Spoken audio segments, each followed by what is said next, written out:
All right, so today we're dealing with graphing things that look like this. In the past, we've seen equations that have pluses and minuses in them, but we haven't ever dealt with them that have a number multiplied out front like this before. So we're going to be seeing what that actually does to the graph. Now, to kind of work it through, I'm just going to logic it out here. Just plug in a couple points, see what happens. Like if I plug in 0 for x, so that would mean it's going to be 2 times the absolute value of 0. What's the absolute value of 0? 0. And 0 times 2 is 0. So that tells me that if x is 0, y is also 0. So go ahead and plot that point there at 0, 0. So far, nothing's changed. This is exactly the same so far. Next up, what if I plugged in 1 for x? Well, what's the absolute value of 1? 1. And 2 times 1 is 2. So that tells me that if I go over 1, I go up 2. So when x is 1, y is 2. The same thing happens when I plug in negative 1. Because, of course, the absolute value of negative 1 is also 1. And so we go over 1 and up 2 on both sides. Now, the nice part about this is that the 2 isn't changing the shape of our graph at all. It's only changing some orientation. So we still know that since it's absolute value, that it's going to be a V-shaped graph. That is, it's going to then be straight on both sides. And if it's straight on both sides, that means my over 1 up 2 that I just did, it's going to have to keep doing that over 1 up 2 all the way along in order for it to be straight. So go ahead and plot the rest of those points going over 1 and up 2 all the way along. And then once you've plotted those, go ahead and use a straight edge, draw the line that goes through those points. All right, now you don't need to draw this red graph on there. I'm just doing it so I can discuss with you what this is really doing. The red graph that you see there is the parent function.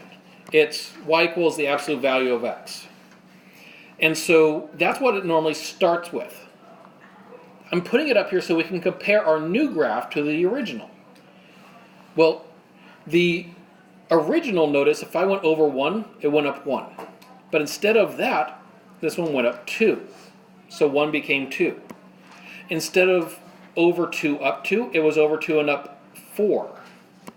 Instead of over 3 up 3, it was over 3 up 6.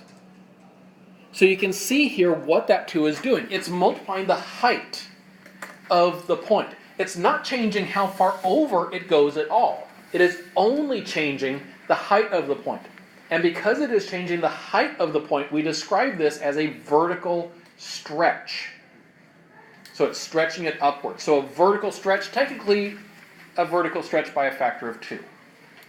But it's just saying a way of saying that it's twice as tall as it was before. But again, focusing on that idea of it's not changing the over, only changing the up. The same idea is going to be true with this graph.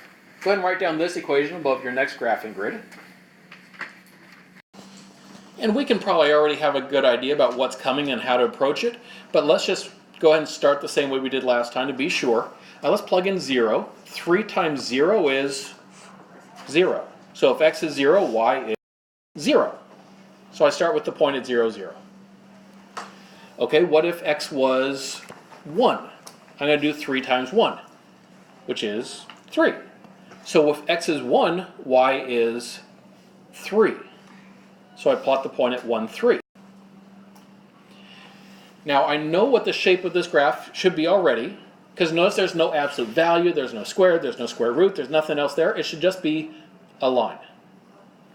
And since it's going to be a line, I then know that it's going to have to keep following this exact same pattern of over 1 up 3 all the way along on both sides. So go ahead and plot the rest of those points, and then again use your straight edge to draw in your line. And you can see then that multiplying it always does the same thing. When I multiplied the first one by 2, it was a vertical stretch by a factor of 2. In this one, my line, I multiplied it by 3, it was a vertical stretch by a factor of 3. In other words, I'm going up 3 times as far as I did before. So instead of over 1 up 1, it's over 1 up 3. It's only affecting the output. Next up, please write this equation above your next graphing grid. Now this one has a fraction in it. I'm going to tell you right now, you will see a few that have fractions in it like this, but you won't see a lot of them. The whole numbers are going to be the main focus. But I do want you to know how to handle it when we have a fraction in there. And plus it actually shows us something kind of cool from where some old stuff came from. But let's go ahead and get into it here. When you see this problem, we're multiplying by a half, so that's like our new stuff. But we have the plus 4, that's our old information.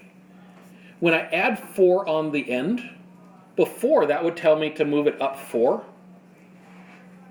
In this case, it still tells me to move it up 4. That doesn't change because of the 1/2. We actually do all of our movements to find our first point just like we did before. So I plot that point first.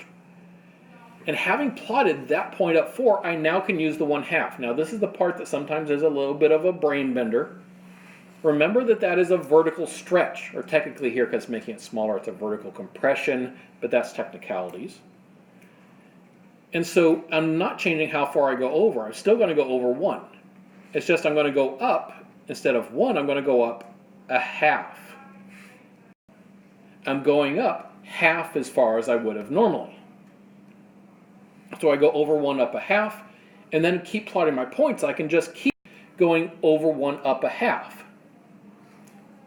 But this actually shows us something interesting. When I go over 1 up a half and then over 1 up a half, notice it was the exact same thing as having gone over 2 and up 1.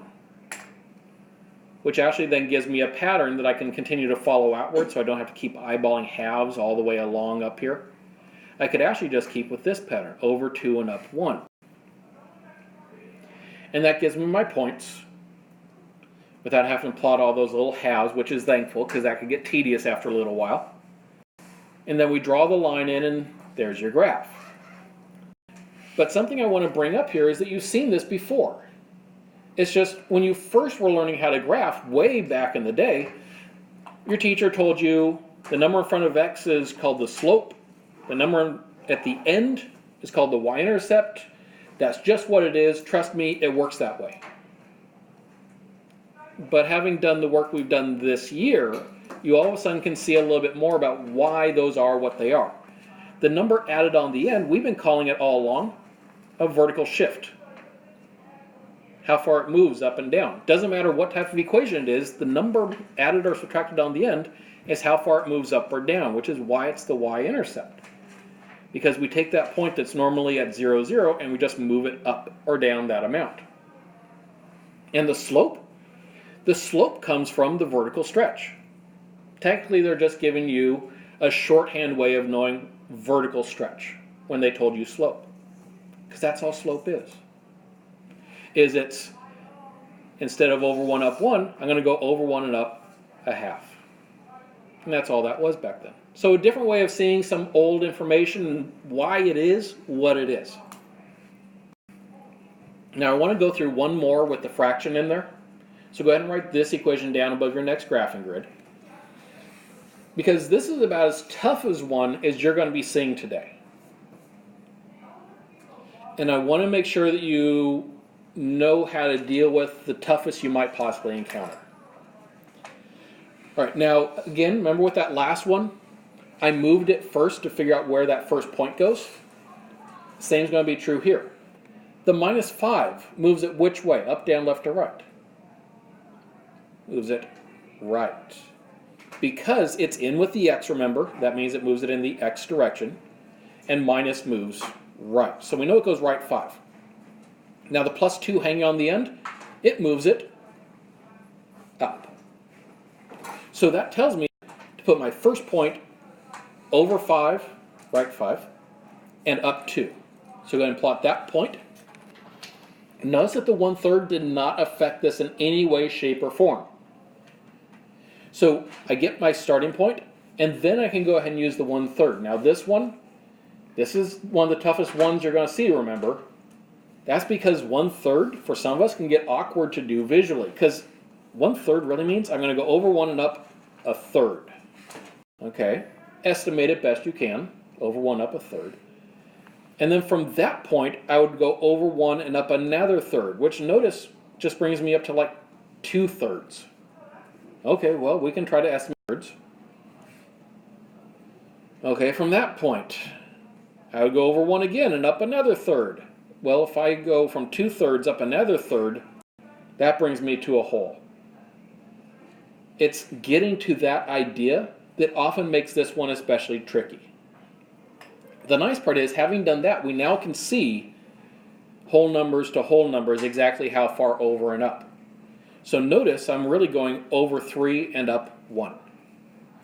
Now, since this is straight on both sides, I can just continue that same pattern of over 3 and up 1 on both sides. So go ahead and plot those points, and then draw in the 2 lines that form the V of the absolute value. But remember that I can do that only because it's straight. Today we're dealing just with the 2 graphs that do have straight lines in them, the line and the absolute value.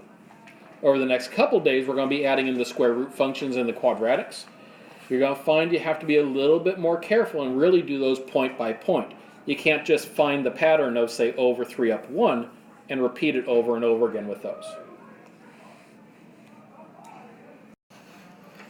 All right, and now for this last one. You've seen how to do the toughest, so you can do this one.